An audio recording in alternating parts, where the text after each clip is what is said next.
औसा तालुक्यातील दापेगाव येथील दावल मालिक दर्गा येथे गेल्या कित्येक वर्षांपासून गुढीपाडव्याच्या तिसऱ्या दिवशी यात्रा साजरी केली जाते।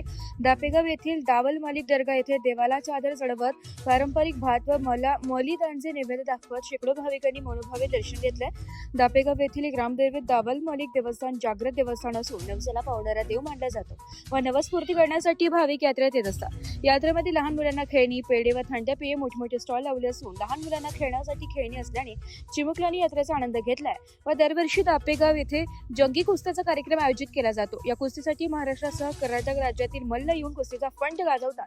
यावेळी सरपंच मारुती पाडुळे, ग्रामपंचायत सदस्य ज्ञानेश्वर सूर्यवंशी, सरपंच सुरेश सोनटक्के, भाऊसाहेब पांडुळे, विकास सूर्यवंशी, दगडू मगर, उपसरपंच गणेश लिंबाळकर, नागेश सूर्यवंशी, प्रकाश गुरव, नामदेव हेजेराम, संतोष केळे, मुरलीधर सोनटक्के, मेहबूब शेख, रहीम शेख, शफीक शेख, लाला मरे, सूरज मगर, सुनील मगर, परमेश्वर भादेकर, कृष्णा धोत्रे, भीमा सोनटक्के, गणेश लिंबाळकर, दत्तू बनसोडे, इंजी ज्ञानेश्वर डुकरे, आत्माराम बनसोडे, प्रवीण दळवे सह समस्त दापेगाव ग्रामस्थ उपस्थित होते। नमस्कार, मी सूरज मगर आणि आज आमच्या दापेगाव नगरीचं ग्रामदैवत श्री दावल मलिक दर्गा सार्वजनिक यात्रा आज या ठिकाणी उत्साहात संपन्न होत आहे।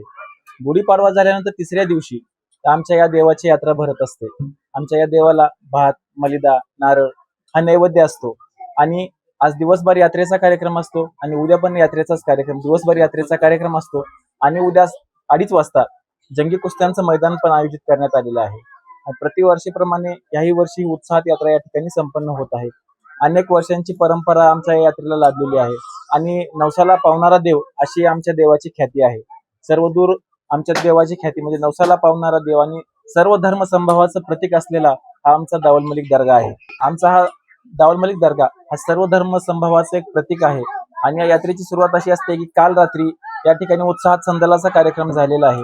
आज दिवसभर यात्रा आणि रात्री आमच्या गावच्या परंपरेप्रमाणे शोभेची दारू उडवली जाते आणि उद्या या ठिकाणी कुस्त्यांचं आयोजन आहे आणि महाराष्ट्र नाही तर कर्नाटकाच्या सीमा भागातून पण या ठिकाणी अनेक मल्ल या कुस्तीच्या दंगलीमध्ये सहभाग घेत असतात आणि आमचं लातूर, धाराशिव आणि इतर सर्व जिल्ह्यांतून अनेक भाविक भक्त मोठ्या उत्साहाने या जत्रेला हजेरी लावत असतात। एस मराठी न्यूज साठी प्रतिनिधी जीवन जाधव, औसा।